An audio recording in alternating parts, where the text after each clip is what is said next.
네, 지난 시간은 리차드 니보의 그런 그리스도와 문화의 5가지 유형을 봤죠. 문화에 대항하는 그리스도, 또 문화 속에서, 문화 안에서 또 역사하는 그리스도, 또 문화 위에 있는 그리스도, 또 역설적인 문화와 그리스도의 그런 참 상호 관계가 종합화되지 않는 그런 각각의 위치에 있는 그런 역설적 참 문화관을 또 이렇게 말씀을 드렸고, 마지막으로 문화를 그리스도가 개혁했던 그런 것들을 강조했던 변혁자로서 그리스도의 문화관, 이 5가지를 말씀을 드렸습니다. 그 5가지를 이렇게 도표로 아주 분명히 우리 노영상 박사님이라고 계십니다. 그래서 전 호남신대 총장이시고 노영상 박사님이 이 5가지를 잘 요약했고, 또 리차드 니버의 그런 또 제자 가운데 한 사람인 그 구스타프슨이 또 3가지 모델로 이렇게 또 변형을 시켰어요. 그래서 아주 굉장히 이해하기 좋게 돼 있어서 제가 허락을 맡아가지고 글을 달라고 해서 여러분들에게 이렇게 보여드리고 있습니다. 우선 이걸 보시면 이렇게 5가지가 있죠. 문화의 against하고 문화 of, Christ of the Christ of culture 돼 있죠. 네, 문화의 above, 그 다음에 그런 이제 파라독스적인 것, 그 다음에 트랜스포메이션, 트랜스포머, 그래서 변혁자로서 그리스도, 이 5가지에 대해서 설명을 해드렸고, 이렇게 각 카테고리마다 설명을 아주 잘해 있어요. 그래서 어떤 사람인가 배타적인 기독교인이다. 완전히 이거는 문화에 동화된 기독교인이다. 이 문화의 그리스도는. 또 루터 같은 경우는 이혼자다. 칼빈 같은 경우는 병역론자다. 그래서 이런 분류를 아주 잘했어요. 또 대표적인 신학자 톨스토이니, 또 이런 또 이거는 중세 시대 때 이런 신학자들, 또 자유주의 신학자들, 아벨라드 유명하죠. 제자와 사랑, 수도사지만 수녀인 제자와 사랑했던 그 하늘에서의 사랑 이야기, 뭐 이런 작품도 있죠. 토마스 아퀴나스는 이제 로마 카톨릭으로서 그런 어떤 참 세상 위에 군림하는 크라이스트, 세상 위에 군림하는 교회 성직자, 이렇게 주장하는 것이 로마 카톨릭이고, 대표적인 신학자가 토마스 아퀴나스죠. 그 다음에 이제 역설은 루터, 변혁은 어거스틴이나 칼빈, 웨슬리. 그래서 이게 반드시 그렇다는 건 아닌데 이런 것이 많이 강조됐다. 그래서 거의 뭐 한 90% 이상은 거의 이제 우리가 다 인정할 수밖에 없는 그런 아주 의견입니다.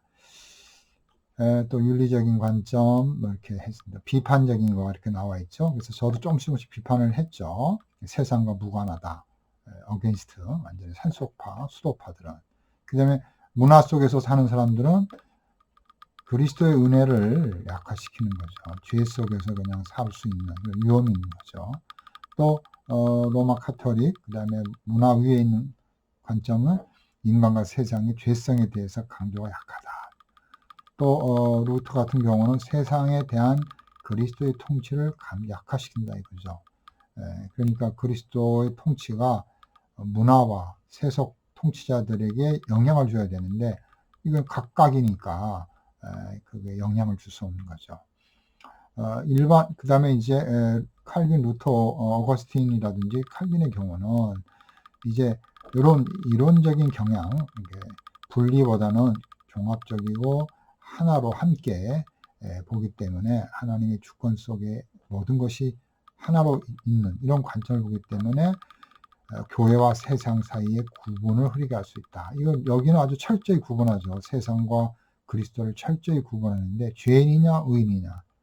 근데 죄인과 의인을 구분도 하지만 좀 더 연속성을 강조하기 때문에 잘못 연속성을 강조하다 보면 그런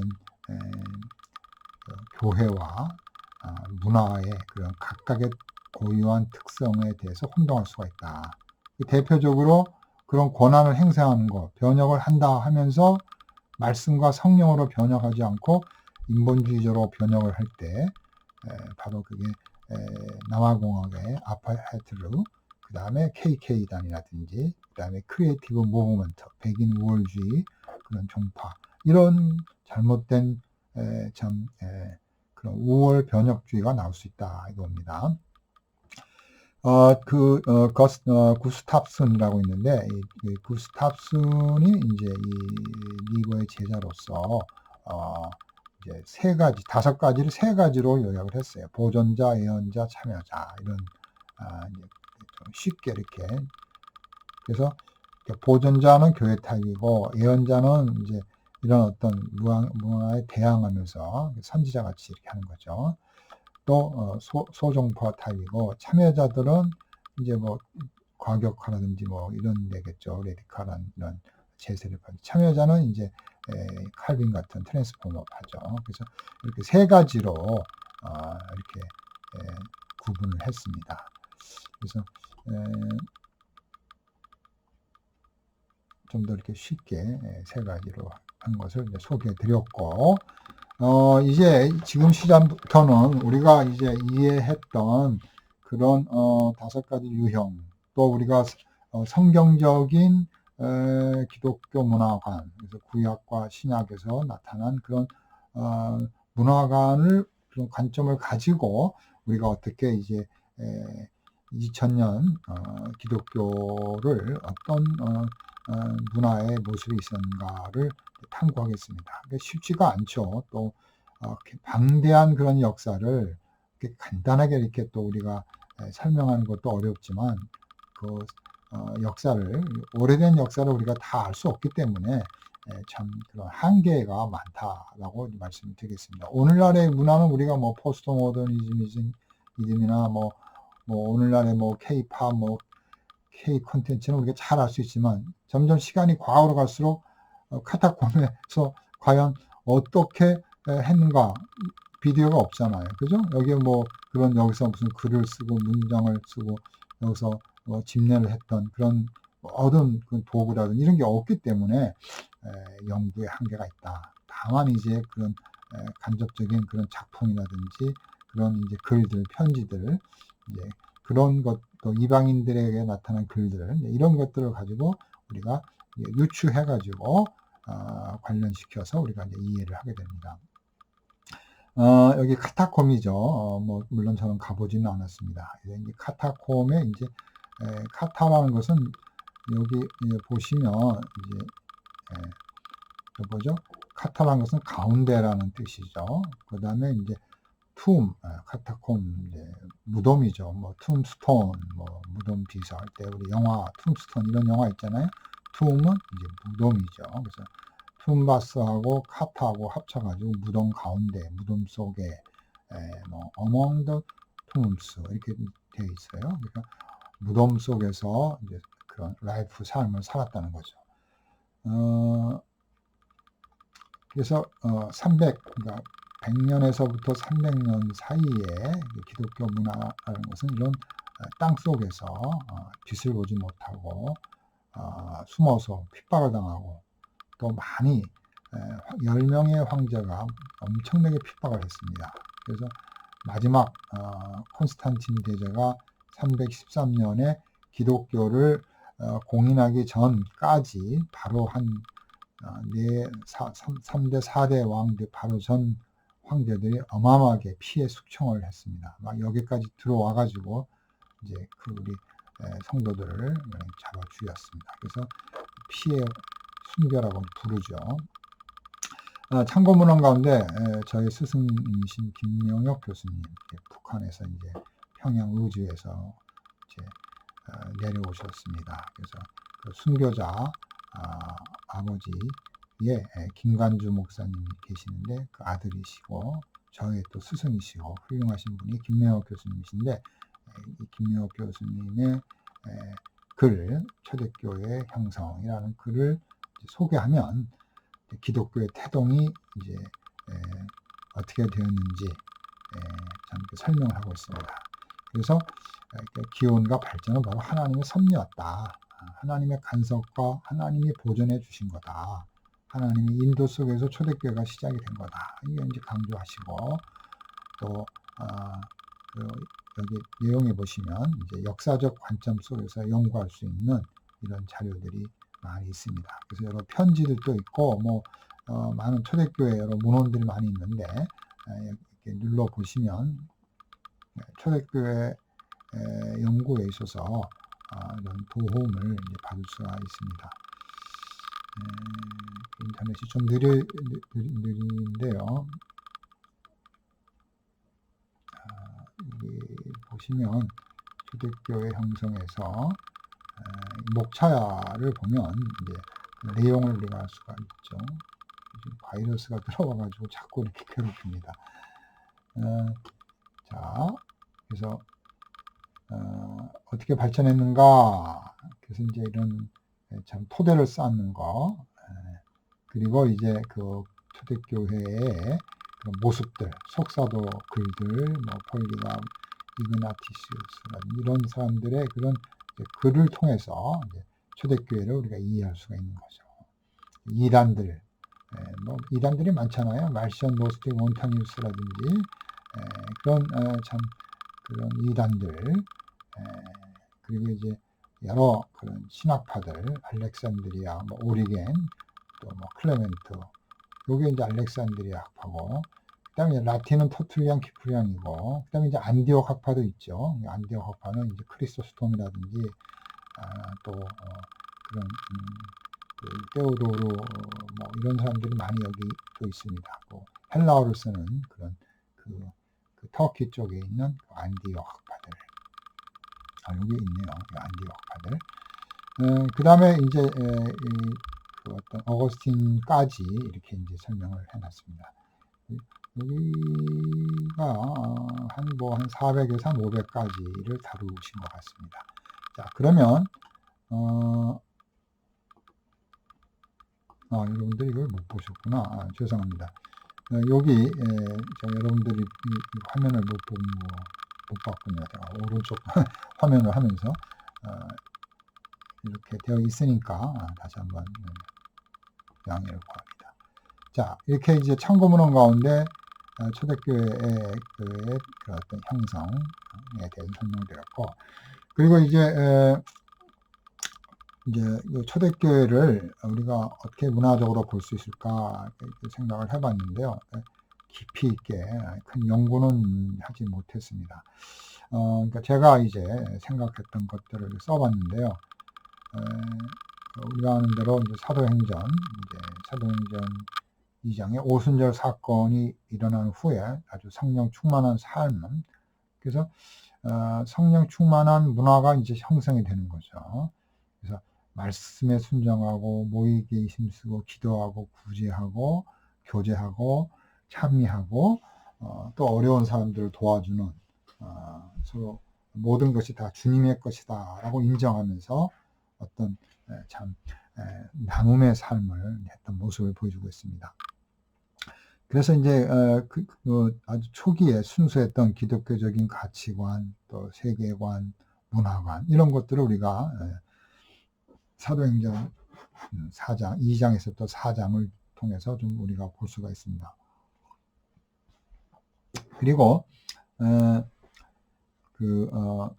프란시스 쉐퍼에 의하면 우리 초대교회의 삶이라는 것은 문화적인 삶인데 그 문화는 하나의 그리스도를 변화하는, 그리스도는 진리이고 예수 그리스도는 메시아이시고 예수 그리스도를 믿는 자에게는 구원이 있다 라는 그런 변증적인, 기독교는 진리라는 것, 하나님의 말씀은 진리라는 것, 그런 진리의 삶을 살아가는데 그게 하나의 변증적인 변화하는, 방어하는, 그 순교자들이 다 그랬죠. 자꾸 기독교를 핍박하니까 기독교는 윤리적으로 잘못됐다, 이상한 신을 믿는다 이렇게 하니까 변증가들이 그거를 변호를 한 거죠. 그래서 그 변호가 신학적인 변호, 우리가 이렇게 알고 있지만 프란시스 쉐퍼는 삶으로 변화를 했다는 거죠. 서로 사랑해주고 도와주고 전염병이 발생했을 때 더 도망가지 않고 치료해주는 그런 게 이제 참 초대교회 때 나타나게 됩니다. 또 후대에 아주 초기는 아니지만 그래서 문화 변증적 삶을 살았다. 이렇게 이제 프란시스 쉐퍼가 얘기한 것을 이제 제가 또 추태하 교수의 글에서 이게 인용을 했습니다. 그래서 이제 여기까지 했죠. 종말론적인 삶을 살았다. 그래서 하나님 나라의 도래를 바라보고 때가 가까웠다. 근신하고 깨어서 또 참 그런 종말 의식 속에서 참 그런 문화적인 검역하고 검소하고 사랑하고 구제하는 그런 순수한 그런 삶, 순수한 기독교 문화관을 가지고 살았다라고 이제 우리가 볼 수가 있습니다. 또 사도행전 19장 이런 데 보면 돈과 우상을 버리고 하나님께 순종하는 삶을 살아라 이렇게 말하고 있습니다. 물론 또 야고보도 죽고 바울도 죽고 베드로도 죽는 이런 순교적인 또 삶을 이제 살게 되는 거죠.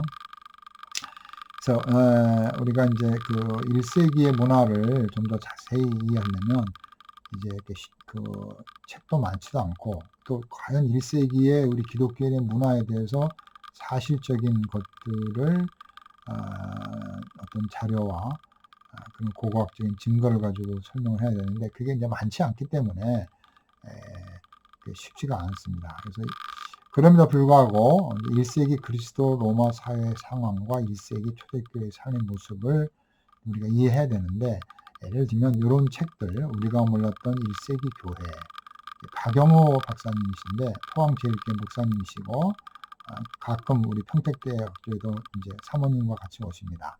사모님이 김수용 교수님 상담학 가르치는 교수님의 남편 되시는 목사님이시죠.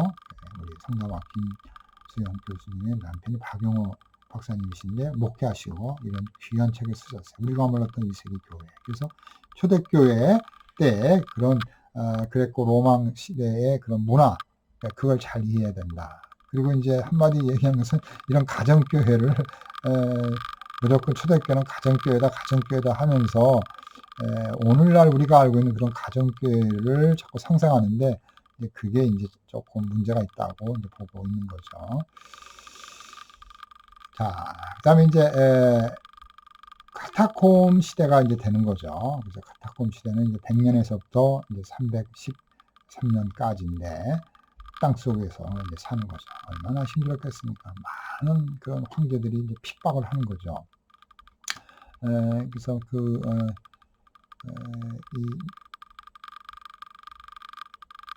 제가 인용을 했는지 모르겠는데 여러분들이 이제 검색을 해보면 그 당시에 아주 대표적으로 우리 기독교를 핍박했던 이제 여러 그 황제들이 있어요. 그래서 그 황제들이 참 굉장히 아주 순교자들 많이 내었습니다. 자, 그래서 카타콤은 이제 바로 어두움 속에 땅 속에 살았지만 순수함과 그런 또 영성과 또 그런 복음에 대한 그런 역동성과 사랑과 또 진실 그런 아주 성경이 말하는 것들을 고이 간직하고 살았던 그런 기독교 문화관을 우리가 볼 수가 있습니다. 그래서 복음의 능력, 복음 전파의 능력도 보여주고 진정한 이웃사랑 그런 것들을 보여주는 겁니다. 그래서 참 카타콤에서 생활도 좀 했지만 주로 생활보다는 모이는 장소로서 주로 이제 살았다 이렇게 이제 보고 있습니다. 또 갈 데 없는 사람들은 카타콤에서도 살 수가 있었겠죠. 그러면 이제 핍박을 하면 이제 숨어서 피하는 곳이죠. 그래서 거기서 예배를 자유롭게 못하기 때문에 숨어서 땅 속에서 이렇게 예배를 드렸던 장소죠. 그래서 뭐 이렇게 전염병이 걸리면 이렇게 많이 죽었다고 합니다. 그러니까 참 오늘날에도 지하교회에서 전염병이 많이 그래서 코비드19에 많이 이렇게 어려움을 겪었는데 그러니까 우리가 전염병이라는 것은 그거는 하나의 또 참 어떻게 보면 우리가 설명하기 어렵지만 하나님께서 기근, 전쟁, 그런 또 역병을 통해서 우리 인간들을 하나님께서 이렇게 또 참 통치하시고 이렇게 또 징계도 하시고 관리를 하시는데, 이렇게 전염병이 돌면 땅 속에서도 돌기 때문에 많이 고통을 당했습니다. 그러나 이제 이런 전염병을 통해서 많은 사람들을 도와주고 죽음을 무릅쓰고 그렇게 함으로써 기독교가 더 확장되는 그런 모습을 볼 수가 있습니다. 그래서 신앙 우선적인 삶을 살고 또 핍박 이런 삶을 살았어요. 그 이제 전염병과 마주한 기독교 이 책을 이제 제가 작년에 이렇게 해야겠다 이렇게 생각을 하고, 이 책 속에서 이제 이렇게 아주 그 초대교회와 전염병에 관한 이런 내용이 좋은 게 많이 나옵니다. 그래서 중세 흑사병을 하나님이 징계였을까 이런 내용이라든지, 또 사도행전과 전염병, 복음서에서 나오는 전염병, 초대교회 당시의 전염병, 이상규 교수님이 있었습니다. 뭐 루터, 쭈빙글리, 칼빈은 이제 제가 썼고요. 그래서 우리 기독교 역사 속에서 전염병의 그런 큰 위력, 그걸 어떻게 우리가 이제 당하고 그걸 어떻게 해결했는지가 여기 나와 있습니다.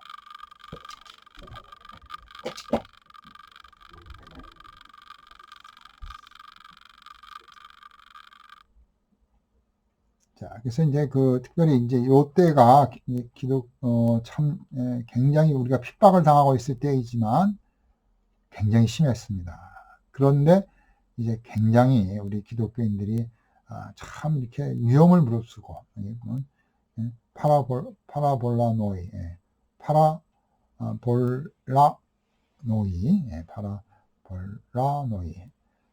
그 위험을 무릅쓰는 자들.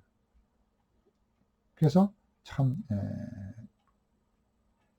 기독교인들도 죽어가지만 더 불쌍한 사람들을 위해서 이제 이렇게 도와주고, 그래서 결국은 참 기독교가 더 존경받고 전파되는, 확장하는 그런 계기가 되었다. 이렇게 이제 학자들이 이제 주장하고 있습니다.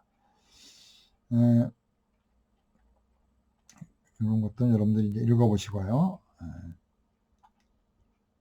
자, 그 다음에 이제 콘스탄틴 이후에 313년 때 기독교를 공인해 주죠. 그래서 이제 기독교가 이제 꽃을 이제 피기 시작하는 겁니다. 그래서 이제 막 이런 많은 혜택을 주는 거예요. 심지어 성직자들은 세금을 내지 말라. 또 성직자의 사유 재산을 또 인정을 한 거예요. 그러니까 성직자들이 이제 이렇게 참 재산이 있게 늘어난 모양이에요. 근데 이걸 또 성직자 거다 이렇게 이제 재산을 또 이렇게, 그래서 이제 중세 시대 때 오게 되면 교회 또 성직자들이 이제 영토라든지 토지를 많이 갖고 있었습니다. 그래서 이제 또 아들들에게 그걸 또 나눠주고, 또 그 아들들이 자녀를 낳고 또 뭐 메디치 가문이라든지 또 그런 권력자들과 유탁을 해가지고 권력도 갖고 또 참 부도 갖고 종교적인 그런 또 권한도 갖는 그런 아주 막강한 권력을 이제 이런 부패한 성직자들이 이제 갖게 되었죠. 자, 로마 제국이 이제 공인을 해서 이제 이런 기독교적인 그런 문화와 삶이 이제 풍성해진 그런 모습을 우리가 볼 수가 있습니다. 그래서 예를 들면 이제 제가 책을 몇 권 이렇게 준비를 했는데, 로마 시대 때 걸 제가 안 가져왔고, 여기가 이제 그 어떤 Fires of the 믿음의 불 뭐 이렇게 번역을 해야 되나요? 그 로마 시대 때 이제 참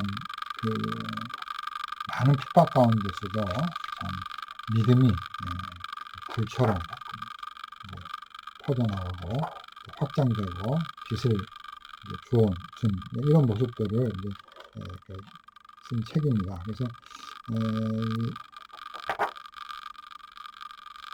이런 내용들을 보면 여기에 이제 많은 이제 조각, 이런 문화적인 것들이 이제 많이 나오거든요. 특히 이제 그런 기독교적인 이런 관점 속에서 많은 그런 뭐 교회당이나 그런 또 이런 또 성직자들 그런 건축 이런 것들이 상당히 이제 꽃을 핀 모습들이 이제 중세시대 때까지 이게 1200이니까 거의 중세시대 때도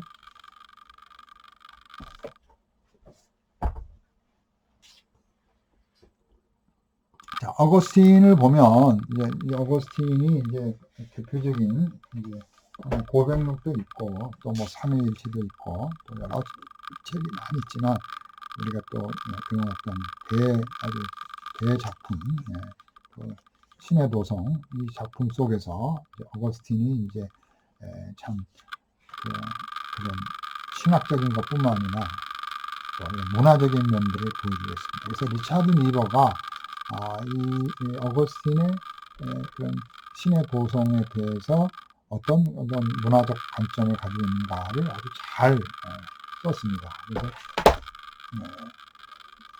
제가 이제 이렇게 그 리차드 니버의 지난 시간에 보여줬던 그 책, 그리스도의 문화, 이 책에서 말한 것들을 제가 설명을 하고 있습니다. 그래서 니버는 그 어거스틴이 창조도 설명을 잘했다는 거죠. 창조, 죄의 부패성, 타락, 그리고 중생, 또 근원 이교도에서 기독교로 이제 그러니까 그 마니키즘에서 부패하고 거기서 또 강의도 하고 교수도 하다가 이제 회심을 하게 되잖아요. 밀란에서 암브로시우스를 통해서 많이 이제 발전하고 톨라울에게 일어나 읽으라. 그 유명한 그 로마서 12장에 있는 것처럼 이제 어둠의 일을 버리고 참 그 유명한 그 있죠. 의의 옷을 입으라. 그래서 이제 변화가 된 거죠. 아주 급진적 변화. 어머니 모니카에 의해서 또 좀 변화가 되는 거죠. 이런 것들이 상당히 이제 레디칼하고 변혁적이었다. 그래서 그 어거스틴은 문화의 변혁자로서 이제 그리스도의 사역을 이제 글로 쓴 거죠. 그래서 이제 뭐 고백록이라든지 또 이 신의 도성을 이제 몸소 보여줬다. 그리고 이제 문화의 방향 전환을 강조했다고 봅니다. 문화는 방향 전환을 해야 된다는 거죠. 그래서 좀 또 이런 모든 문화를 포함한 모든 창조물들은 하나님에 대한 새로운 사랑의 도구가 된다. 그러니까 무시하고 그러지 말자는 거죠. 그래서 그리스도인의 삶은 이런 문화 활동을 할 뿐 아니라 사람들이 만들어놓은 그런 편리한 장치들을 이용할 수도 있다. 이렇게 리차드 니버는 어거스틴을 이제 평가를 했습니다. 뭐 저는 이렇게 보고 있어요. 그런 이제 문화관의 이제 충돌로 보고 있습니다. 그래서 또 신학적인 차이도 있지요. 그래서 어거스틴은 이제 이런 그 잘못된 이방 문화라든지 이런 것들, 세속의 문화에 대해서 변형을 얘기했어요. 그리고 이제 신학적으로 굉장히 이제 완숙한 그 소위 말해서 이제 은총을 강조하고, 특별히 펠라기우스와 같은 사람의 논쟁을 통해서 은총의 승리를 강조한 거죠. 펠라기우스는 자력구원, 자유의지를 강조했기 때문에 이 사람이 이렇게 펠라기우스가 로마의 수도사였는데 왜 이렇게 자력구원을 강조하냐면 이미 아우구스티누스 당시에 그 로마의 기독교인들이 도덕적으로 아주 문란하고 제대로 신앙생활을 안 하는 거예요. 그러니까 그렇게 해가지고 구원 못 받는다. 의로운 또 참 선행을 통해서 구원을 받고 착한 일을 해야 된다. 이런 참 구원을 받기 위해서 노력을 강조했기 때문에 이제 문제가 생긴 거죠. 그래서 이제 아구스틴이 그런 펠라기우스적인 견해가 이제 전적인 부패, 인간은 부패했기 때문에 하나님의 은혜가 아닌 것은 구원받을 수 없다. 인간 자유의지로는 안 된다라는 것을 주장하게 된 겁니다.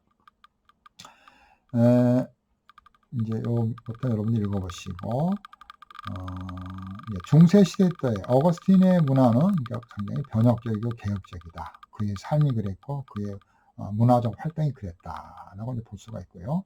중세 시대 때에 와서, 중세 시대 때가 언제냐? 이제 어거스틴 이후 약 500년 에서부터 1500년 사이를 우리가 이제 중세라고 부릅니다. 이게 뭐 딱 끊어서 언제부터 언제다 이렇게 말할 수는 없지만, 이제 어거스틴 이후 이제 서로마 제국이 이제 반달족, 서로마 제국이 어떻게 망하죠? 원래 이제 반달족이라든지 또 뭐 그런 이제 그 소위 말해서 독일 민족이죠. 독일 사람들이 로마 사람 밑에서 이제 칼잡이를 한 거예요. 수하생을 한 거죠. 그 수하에서 있다가 이제 반란을 일으켜서 로마를 멸망시킵니다. 그래서 서코트, 동코트, 뭐 롬바르드족, 뭐 이런 다 야만족이라 그래요. 다 이게 게르만족의 다 일파들이 이제 로마를 치는 겁니다. 그래서 수도원을 겁탈하고 수녀들을 임신을 시키고 뭐 난리가 난 거예요. 그러니까 어거스틴이 이제 신의 도성에서 몸은 버렸지만 영혼은 이제 깨끗하다.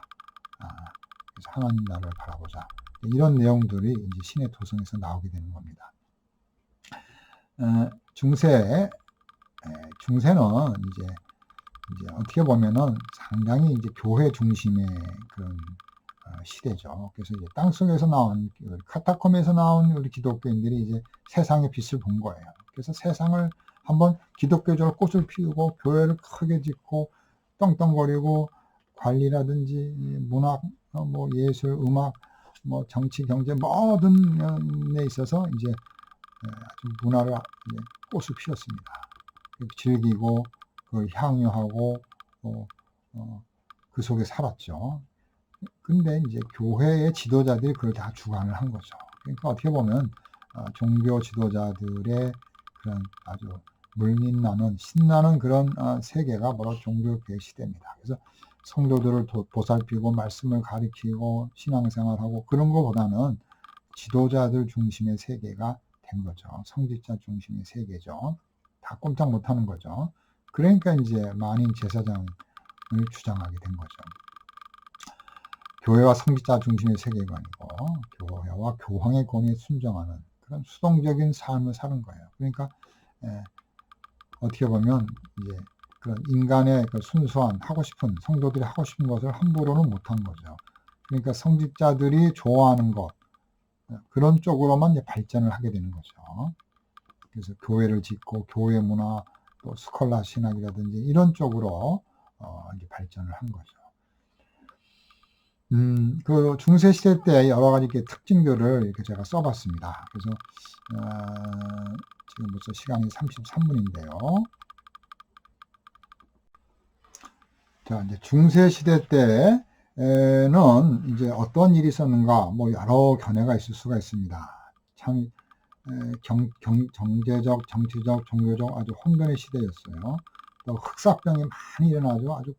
아주 그냥 많은 사람이 죽었습니다. 유럽 인구의 거의 뭐 3분의 2가 죽었다.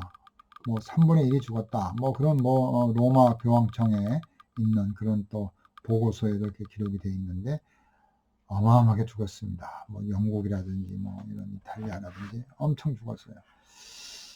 그 교회와 하나님 나라를 이제 이렇게 일치시키는 교회는 곧 하나님의 나라다. 그러니까 상당히 이제 위험한 거죠. 물론 교회가 하나님의 나라와 공유하는 면은 있지만 일치시켜서는 안 되는 거죠. 그래서 성직자의 권위를 강조하고 또 그래서 이제 교회 부패가 되는 거죠. 성경이 이제 존중되지 못하였죠. 성경이 번역이 안 되고 라틴어 성경 이외에는 성경이 존재할 수가 없고 영어 번역, 독일어 번역은 없는 거죠. 그리고 성직자들만 벌게이트, 제롬이 번역한 라틴어 성경만 최고의 권위로 그런 사제들만 이제 보았습니다. 그래서 이제 르네상스 인문주의 운동이 이제 14세기 이제 말에 시작이 되게 됩니다. 그 당시에 이제 대표적인 이제 종교 지도자들, 훌륭한 지도자들, 종교 개혁의 그 이제 선구자들이죠. 그 사람들이 바로 제가 여기다 안 했네요. 그런 위클리프라든지 여기 있는 이런 왈도라든지 위클리프, 존 후스, 존 후스 같은데 이런 사람 여기 있습니다. 글자가 있는데 첫 번째가 왈도고 두 번째가 위클리프고 세 번째가 후스고 네 번째가 이제 제롬이죠. 제롬. 이 제롬이 두 명이 있습니다. 성경을 번역한 제롬이 있고 어거스틴 시대에 이제 개혁자 제롬이 있습니다. 자, 그러면 이제 다시 르네상스 다시 돌아와서 여기 르네상스는 좀 했고 이제 이런 이제 운동 르네상스 움직임이 플로렌스를 통해서 일어나는 거예요. 그리고 이제 참 그 와중에 이제 참 바르게 믿으려고 하는 이 종교의 그 교황이라든지 성직자들이 타락하고 있는데 위클리프, 뭐 틴데일, 야누스, 롤라드, 왈도 이런 사람들이 교회를 개혁하고 말씀문의 삶을 살도록 이제 참 운동을 하는데 이 사람들은 모조리 다 죽여버리고 화형시키는 거죠.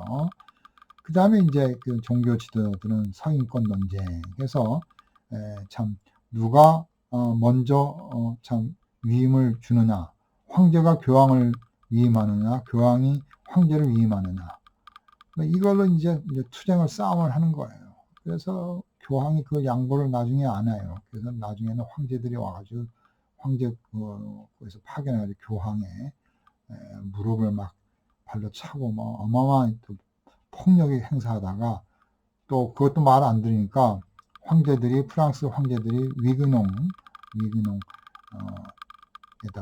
이제 교황청을 두 개를 만드는 거죠. 그래서 바티칸하고 참 위그농에 두 군데를 세우게 되잖아요. 그래서 교황이 막 두 명이 나오고 엉망이 되게 됩니다. 그 와중에 이제 또 십자가 전쟁이 나와요. 그래서 예루살렘을 탈환하기 위해서 전쟁을 하는데 엄청난 탐욕과 세속적 권력, 장사치들이 부를 얻기 위해서 이제 나쁜 방법을 많이 쓰게 됩니다. 그래서 말이 성전이지 아주 폭력적이고 비성경적인 방법에 의해서 엄청난 그런 기독교의 이름이 더럽혀지는 그런 전쟁을 십자가 전쟁을 하게 됩니다. 그리고 이제 스콜라 철학이 생기는 거죠. 뭐 스콜라 신학도 마찬가지고 스콜라 철학이나 스콜라 신학이나 거의 이제 비슷한 말입니다. 그래서 그 신학자들은 이렇게 이런 뭐 그런 어려운 그 다 뭐 먹고 사는 문제, 질병의 문제 이런 것들에 대해서 대답을 못 주는 거죠. 그래서 흑사병이 있으면 모여서 기도하고 예배보고 또 고행을 하자. 그래서 채찍으로 등을 막 때려가면서 시내를 행진하면서 참 그렇게 보여주는 그런 참 인과 응보 이렇게 우리가 고통을 당하니까 하나님이 긍휼히 봐주어서 흑사병을 치료해 줄 것이다. 그런 아리스토텔레스적인 관점 속에서 우리가 이렇게 금식하고 고통을 당했으니 하나님 고쳐 주옵소서. 이게 이제 이들의 스콜라 신학자들의 주장이었거든요.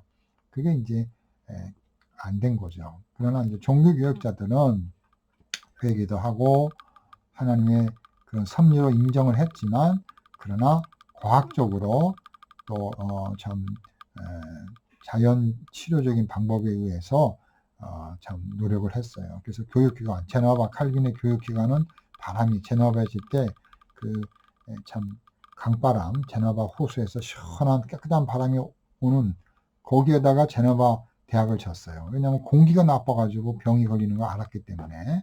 또 루터 같은 경우는 이런 그 무덤 공동묘지를 시내에 두니까 거기서 질병이 많이 생기거든요. 그러니까 그 질병을 그 공동묘지를 야외로 이전하고 또 그런 질병을 연구하는 그래서 대학을 세워가지고 의과대학이 발전해서 유명한 그런 제너바 대학 의과대학이 그런 참 질병 연구에 있어서 세계적인 그런 대학으로 발전하게 되죠. 복지, 의료, 또 이런 사람들을 이제 도와주는 이런 기관들을 이제 세우게 되는 것입니다. 그러니까 참 종교 지도자들이 그 성도들의 실질적인 문제를 도와줘야 되는데 탁상 공론을 하고 바늘 위에 천사들이 몇 명이나 앉아 있을까 뭐 이런 것만 연구하고 있으니까 또 병이 나면 기도하라, 금식하라, 고행하라, 하나님의 뜻으로 받아들여라 뭐 이런 식으로 회피하기 때문에 참 스콜라 철학은 이제 붕괴하게 되는 거죠. 자, 이렇게 이제 중세의 그런 신학적인, 종교적인, 또 전쟁, 황제들과 교황의 싸움, 뭐 카노사의 굴욕, 유명하잖아요. 카노사의 굴욕. 또 이런 경제적인 혼돈, 이런 것들에 대해서 말씀을 드렸습니다. 자, 그런 이제 난리를 친 다음에 어떤 일이 벌어지냐면 이제 참 르네상스 운동이 이제 그 플로렌스, 이탈리아 플로렌스 지역을 통해서 일어나게 되는 거죠. 그래서 여기 이제 유명한 요 책이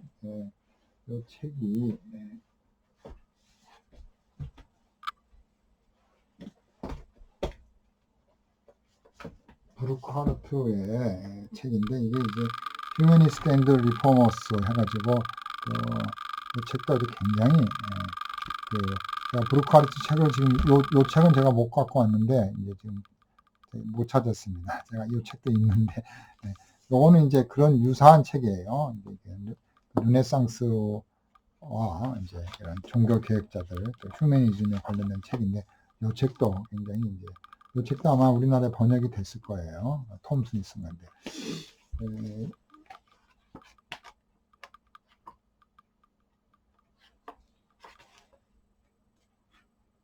그 르네상스의 정신 또 그 교회의 관계, 르네상스 시대의 교회 관계라든지 교황 관계 뭐 이런 것들을 잘 설명을 하고 있습니다. 이 책은 이제 르네상스라는 책인데 여기에 보면 이제 그 르네상스의 도시 시작 도시가 이게 플로렌스죠. 플로렌스를 모양으로 그려놓은 건데 이제 플로렌스가 여기 보시면 여기가 이제 플로렌스죠. 그래서 이제 플로렌스라는 이 도시가 발전하게 된 것은 이제 이쪽에서부터 이제 이슬람에게 패하니까 시자곤이라든지 많은 지식인들이 이탈리아로 오게 되는 거죠. 그래서 이탈리아 북부에 있는 플로렌스에 와서 이제 꽃을 피게 됩니다. 기술, 문화, 예술, 또 상업, 출판 이런 것들이 이제 플로렌스에서 꽃을 피우면서 플로렌스라는 지역이 굉장히 그 도시가 강한 도시가 돼요. 그래서 그거를 메디치 가문이 이제 통치를 하게 되는데 르네상스는 하나의 문의 부흥이죠. 그래서 여러분들 읽어보시고 재미있는 것은 바로 이 르네상스를 통해서 이게 뭐냐면요, 제가 보는 것은 이런 문화, 어떻게 보면 이제 꼭 기독교 문화라고는 볼 수 없고 이런 세속 문화의 발전은 이게 꼭 권력과 돈이 아주 밀접하게 관계를 갖고 있다는 것입니다. 그래서 바로 르네상스 운동이 오늘날 우리에게까지 이렇게 계속 이어져 오면서 기술이 발달하고 문화가 발달되고 뭐 케이팝이든 제가 오징어 게임도 보면 결국 그런 오징어 게임의 문화 사랑이 넷플릭스라는 데가 돈을 많이 벌게 되죠. 그래서 그 인터넷 사용량이 늘어나는데 그 돈을 좀 달라 했더니 부사장이 와가지고 줄 수 없다. 버티고 하고 또 그 넷플릭스의 그런 미디어 권력이라는 것이 굉장하잖아요. 그죠? 그래서 참 이 문화의 발전은 우리가 여기서 이제 가인의 모습을 볼 수가 있어요. 가인의 모습. 그러니까 가인의 후손들이 성을 짓고 또 칼을 만들고 문화적인 활동을 하고 농업을 짓고 이런 것들이 결국은 하나님 없이 했기 때문에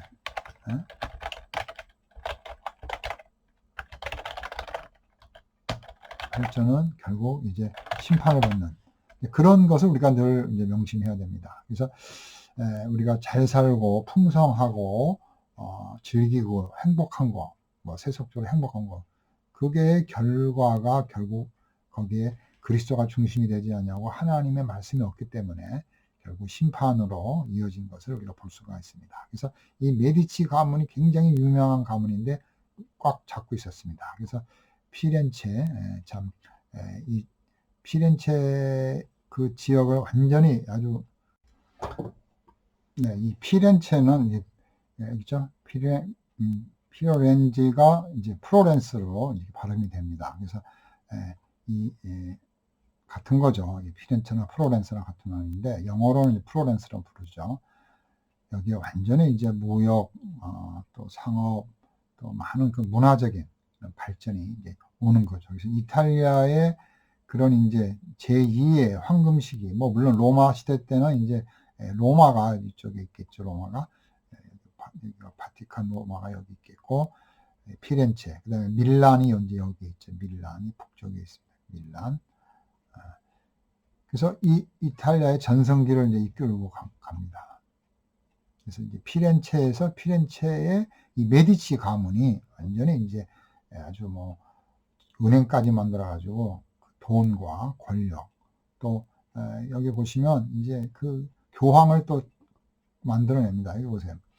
4명의 교황, 레오 10세 다 유명한 클레멘스, 비오, 바오로 4세, 네오 11세 이런 사람들이 피렌체 가문 이 사람들이 다 그 친인척 관계 다 관련된 사람들이에요. 혼인을 통해서 또 프랑스와 영국까지 이제 이론이 되는 거죠. 그 은행을 세워가지고 또 아주 금융권을 완전히 꽉 잡고 있는 거죠. 특별히 이제 이 사람들이 이제 원래 회계는 이제 유대인들이 많이 했다고 합니다. 그래서 유대인들에게 아마 배웠을 것 같은데 그런 복식 부기 체제를 이제 만들고 돈을 많이 버는 거죠. 그래서 르네상스에 대해서 뭐 워낙에 방대하고 그래가지고 제가 이렇게 설명을 쉽게 참 한다는 게 쉽지가 않은데 이 르네상스는 이제 한마디로 말하면 이제 하나의 재생 복고 다시 이제 에드폰테 근원으로 돌아가자 그런 식으로 고전을 잘 연구해서 오늘날의 어떤 잘못된 것들을 파괴시키고 새로운 문화를 만들어내는 창조하는 그런 파괴와 창조라는 그런 두 모티브를 가지고 문화를 발전시켰습니다. 그래서 유명한 레오나르도 다빈치의 이런 이제 아테네 학당이죠. 여기 이제 두 사람이 있죠. 이거 좀 화면이 좀 작아서 그런데 이걸 이제 확대하면 이 사람이 이제 이 사람이 아마 플라톤인 것 같아요. 플라톤은 손가락을 하늘을 보고 있고 이 아리스토텔레스는 손가락을 아래로 보고 있어요. 그래서 플라톤은 그 이데아를 볼 것, 본질을 볼 것.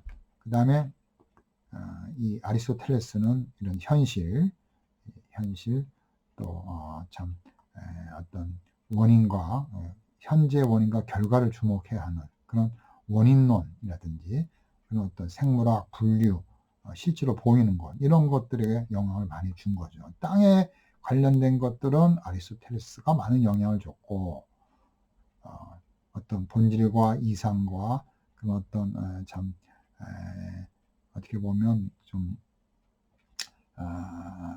그 어떤 관념론적인 그런 어떤 최고의 선에 대한 그런 면에 있어서는 이제 플라톤이 영향을 많이 준 거죠. 어떤 본질에 있어서는 플라톤이죠. 그래서 이 르네상스가 결국은 문화적 발전이 있었지만 참 기독교 문화적 관점에서는 과연 하나님과 관계 속에서 그리스도의 문화를 얼마나 연결해서 이렇게 발전했는지 그거에 대한 평가도 있어야 좀 더 우리가 깊이 있게 이해를 할 수 있을 것 같습니다. 그럼에도 불구하고 이런 문화적 발전은 원본으로 돌아가라. 헬라 히브리어를 연구하고 플라톤을 읽고 본문을 비평하고 이런 본문 비평 이런 방법들이 이제 인문주의자들에 의해서 성경을 깊이 있게 성경 해석 방법의 발전을 준 거죠. 대표적으로 에라스무스죠. 에라스무스가 헬라어 본문을 이제 복원을 시켜요. 1516년인가요? 근데 그때 헬라어 본문을 만들어내고 그런 본문을 가지고 루터가 루터가 독일어 성경을 만들고 또 그런 헬라어 본문을 연구를 쯔빙글이나 칼빈이 하게 돼서 성경 해석 방법에 큰 영향을 주게 됩니다. 자, 그래서 이제 종교개혁 시대 이전의 인물들, 그 선구자들이죠. 그러니까 종교개혁 이전의 선구자들을 한번 이제 살펴보겠습니다. 그들의 문화에 대해서 하고 지금 이제 50분인데 더 이상 강의를 할 수가 없겠네요. 너무 많이 해가지고 제가 설명이 좀 길었나 봅니다. 여기는 다음 주에 하겠습니다. 그래서 오늘 강의를 이렇게 간략하게 이제 요약을 하면 우리가 그 초대교회 때의 그런 순수했던 기독교 문화, 그러나 고통을 받고 핍박을 당하면서 이제 콘스탄틴 대제 이후에 이제 기독교가 꽃을 피지만 또 부패하고 타락한 모습을 또 우리가 볼 수가 있고, 그다음에 이제 르네상스 이전에 이제 중세 시대 때는 이제 참 꽃을 피지만 그런 어떤 지상의 제도적인 거, 또 성직자 중심. 그래서 성직자들이 화려하잖아요. 옷도 아주 빨간색으로 입고, 뭐 그냥 지팡이도 그냥 금으로 막 하고 의자도 금으로 하고 얼마나 그 교회가 화려하고 부귀영화를 누립니까? 땅도 많고. 그렇게 됨으로써 이제 부패가 오는 거죠. 그래서 기독교 문화도 기독교지만 기독교적인 문화도 결국 문화도 말씀 없이는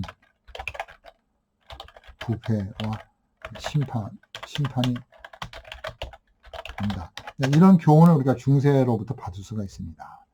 그래서 이제 르네상스가 오면서 결국 중세 시대가 마감이 되고 르네상스를 통하여 이제 종교개혁이 오게 됩니다. 그래서 다음 시간에는 종교개혁 이전에 그런 또 훌륭한 이런 발도라든지 왈도, 또 후스, 또 뭐 누구죠? 제롬, 이런 그런 누구죠? 위클리프, 이런 사람들에 대한 이 전초 종교개혁자들에 대한 그들의 삶, 그들의 문화를 한번 살펴보겠습니다. 그래서 제가 오늘 강의가 너무 길어가지고 여기까지만 마쳐야 될 것 같습니다. 부족한 강의를 열심히 들어주시고 또 이렇게 레포트들을 보니까 굉장히 아주 좋은 내용들을 많이 썼더라고요. 장례 문화, 결혼 문화, 독신 문화, 또 오징어 게임이라든지 아주 흥미진진한 주제들을 쓰셨는데 여러분들이 이제 발표할 수 있는 기회를 드릴 테니까 한번 이제 마지막 주 12월 첫째 주에 한번 줌으로 우리가 그런 세미나를 통해서 서로 배울 수 있는 그런 기회가 되었으면 좋을 것 같습니다. 감사합니다.